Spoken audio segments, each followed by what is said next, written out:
Dans ce deuxième numéro du magazine consacré au Festival d'Angoulême, vous découvrirez que Laura Smet passe derrière la caméra.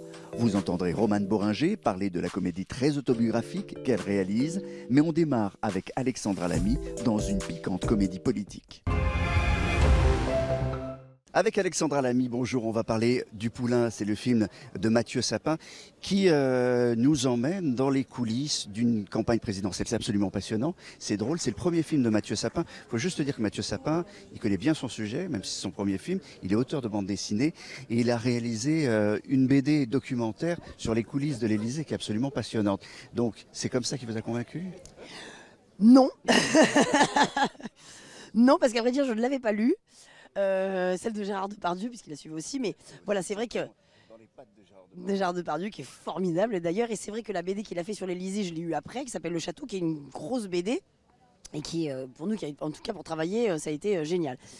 C'était la Bible, exactement. Et quand Mathieu m'a envoyé, moi je le connaissais pas du tout, et donc voilà, on m'a fait parvenir le scénario. Moi je vous avoue que quand on m'a parlé politique, je me suis dit, oh là là, pas du tout sexy, c'est chiant. Donc j'étais pas très emballée. Je dis pas parce qu'on dit ça vous intéresse pas, c'est pas que ça m'intéresse pas, parce qu'évidemment on est toujours, ça nous intéresse. Mais bon, c'était pas quelque chose qui me. Oui, enfin, politique, c'est les coulisses, c'est les coulisses de la campagne. Donc en le lisant, effectivement, d'abord il y a ça.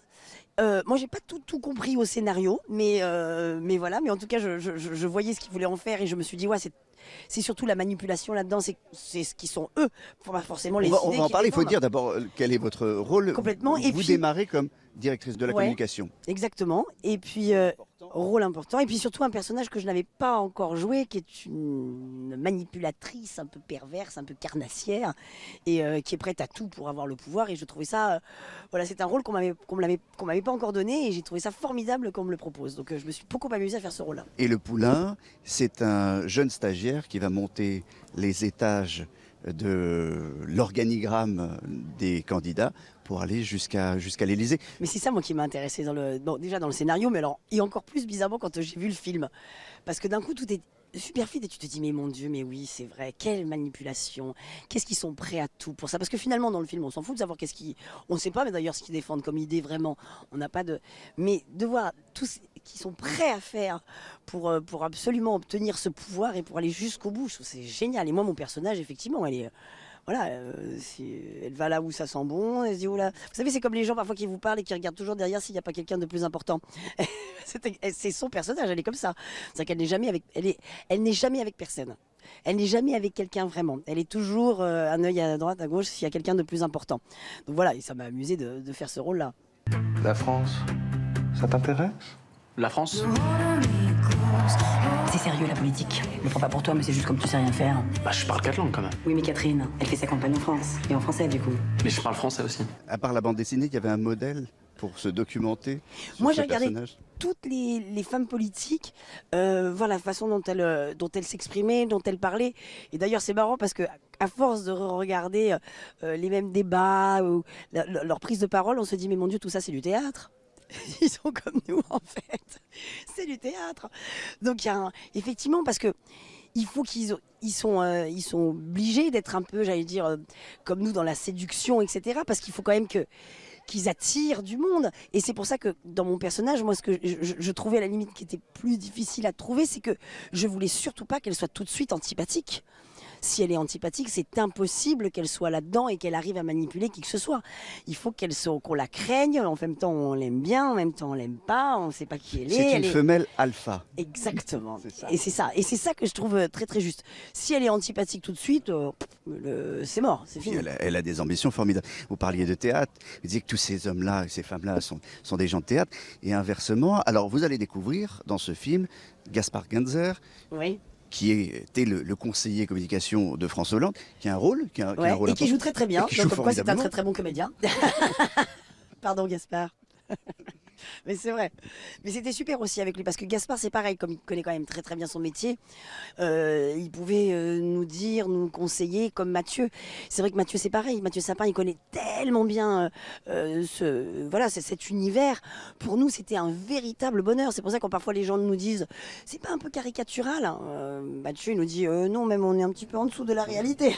Ça reste une comédie, hein. C'est très ironique, parfois cynique. Bien sûr, mais effectivement, c'est complètement collé. Et il connaît très très bien son sujet. Donc pour nous, c'est un bonheur d'avoir un réalisateur. Le conseil principal que vous a donné par exemple Gaspard Ganzer, c'était quoi? C'est justement ce côté un peu, regarde s'il n'y a pas quelqu'un derrière toi qui est plus important. C'est un très très bon conseil de politique. Ouais, et puis effectivement, c'est ce côté d'affirmer des choses même si vous n'êtes pas sûr de vous. Ça, c'est formidable. C'est d'arriver quand même, effectivement, on voit ça, qu'ils arrivent à affirmer des choses alors qu'en fait, ils se disent, je me demande si je dis pas une connerie en fait. Oui, en tout cas, il y a quand même des femmes dans ce métier. Bien sûr. Voilà. Elles ont une place importante, mais elles se battent. Hein. Oui, complètement, mais... Voilà. Oui, bien sûr, mais elles ont une autre façon de se battre. Elles se battent pas forcément comme des hommes, mais elles se battent aussi, bien sûr. Et mais de toute façon, je pense que c'est le pouvoir. C'est pour ça quand je dis finalement, on a l'impression quand on parle de la politique et donc le pouvoir que c'est pas sexy, mais en fait, oui, effectivement, parce qu'il y a quelque chose de ça. Dès qu'on a le pouvoir sur quelqu'un. Voilà, il y a quelque chose un peu, voilà, c'est un abus de pouvoir, donc il y a un peu ça. Et effectivement, c'est un peu son arme. C'est pour ça que je voulais absolument qu'elle ait cette bouche rouge, qu'elle soit un peu sexy, parce que c'est de l'image qu'elle travaille. Donc elle a besoin d'embarquer. Et comme forcément elle parle, elle est beaucoup sur la bouche et sur le sourire. Je voulais effectivement que tout ça soit, voilà, qu'elle attire, qu'elle manipule aussi avec ça. Eh bien, c'est très réussi. Ouais. Ça s'appelle Le Poulain. C'est signé donc de Mathieu Sapin, auteur de bande dessinée. C'est son premier film au cinéma. Ouais, ouais. Merci beaucoup, Alexandra Lamy. Merci à Et dans vous. un instant, les news d'Angoulême. Laura Smet derrière la caméra. À Angoulême, la fille de Johnny Hallyday est venue présenter son premier court-métrage. Intitulé Thomas, l'histoire des retrouvailles d'une mère et de son fils perdus de vue depuis des années. Un film dédié à sa maman, Nathalie Baye, qui y tient le premier rôle. La réalisation, j'ai osé faire quelque chose, je ne savais pas si j'étais capable de le faire. J'avais commencé par réaliser un clip pour The Avener, un groupe de musique, et j'avais pris énormément de plaisir. Et puis quand on est actrice, il y a des fois on travaille beaucoup, puis il y a d'autres moments où on est moins désiré.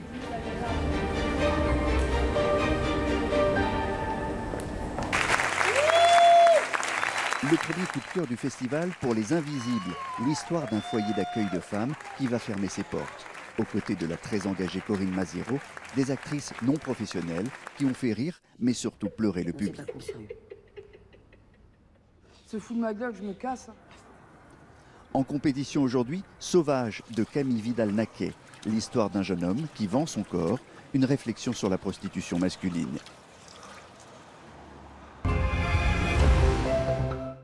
L'amour flou est en compétition pour Le Valois, un film de Romane Bohringer et de Philippe Rebaud. Alors, c'est un film qui est très très particulier parce que c'est à la fois un documentaire, c'est à la fois une fiction, c'est un mélange des deux. C'est quelque chose d'absolument unique parce que ça raconte votre vie et vous avez décidé de filmer votre séparation. Voilà, Philippe Rebaud et moi-même, nous avons vécu ensemble 10 ans et nous avons fait 2 enfants qui sont à peu près la plus belle chose qu'on ait faite dans notre vie. Et quand on a décidé de se séparer, on s'est dit, mon Dieu, mais nous, ça nous regarde, mais on ne peut pas le truc, une semaine sur 2, pas voir tes enfants pendant 6 jours, enfin, ça nous paraissait fou. Et donc on a cherché une solution. Et on a inventé ce qu'on appelle maintenant, grâce à notre fille, le sépartement, c'est-à-dire qu'on a réuni 2 appartements. On les a fait communiquer par la chambre de nos enfants. Ça, c'est dans la vraie vie. Et puis quand on a eu l'idée de faire ça, quand on a contacté l'architecte, quelqu'un un jour nous a dit « Mais votre truc, c'est un film !» Et là, on s'est dit « Putain, c'est vraiment une histoire de film. C'est une comédie sentimentale sur l'amour, l'amour après. » Une journaliste tout à l'heure nous a dit une phrase sublime, elle a dit « C'est un film qui dirait « Même après, on sera heureux ». Alors nous on a adoré cette phrase. Maintenant, on peut dire aussi comment réussir sa séparation. voilà, c'est comment se séparer ensemble. Non mais c'est un truc, Comment c'est un se concept. séparer Voilà. Comment désemménager ensemble. Enfin, il y a tout un concept autour de ce film. Donc à partir de ce moment-là, on a décidé qu'on allait écrire de la fiction, mais avec ce qui se passait dans notre vraie vie. C'est-à-dire jour du déménagement. Ok, on va filmer le déménagement, mais on va faire venir aussi des acteurs qui jouent des personnages dans le film. On voulait que ça soit à la fois notre histoire, mais qu'elle soit partageable par tous. On voulait que ça soit très honnête, mais sans que ça soit impudique. On voulait que ça soit la vérité, mais sans qu'elle soit gênante. Donc, il fallait trouver une distance. Et alors finalement, c'est quoi? C'est un objet de cinéma comment? Je crois que, malheureusement ou heureusement, je ne sais pas où est le truc, maintenant, quand on montre le film, il n'y a plus personne qui est capable de dire ça c'est vrai, ça c'est faux. Pas, si j'ai le temps de vous raconter comment le film s'est fait pendant 6 mois, pendant 1h30, je vous raconte dans quelle folie on a créé cet objet, produit par des producteurs sublimes qui y ont cru alors que rien n'était écrit. Mais si j'ai pas le temps, je vais vous dire, c'est l'histoire de deux gens qui se séparent mais qui veulent se séparer autrement. Parce que... Moi j'ai l'impression que c'est deux gens qui veulent pas se séparer en fait. Ouais, mais moi faire mes enfants, c'est le grand projet de ma vie. Et quand une fois que ça a été fait, comment ne pas dire que Philippe Rebaud, qui est le père de mes enfants, est la personne la plus importante dans ma vie.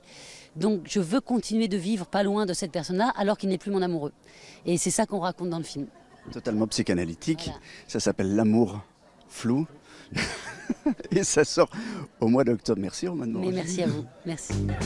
Le festival de cinéma d'Angoulême se poursuit. Demain, on parlera de théâtre, de Cyrano de Bergerac et d'Edmond Rostand.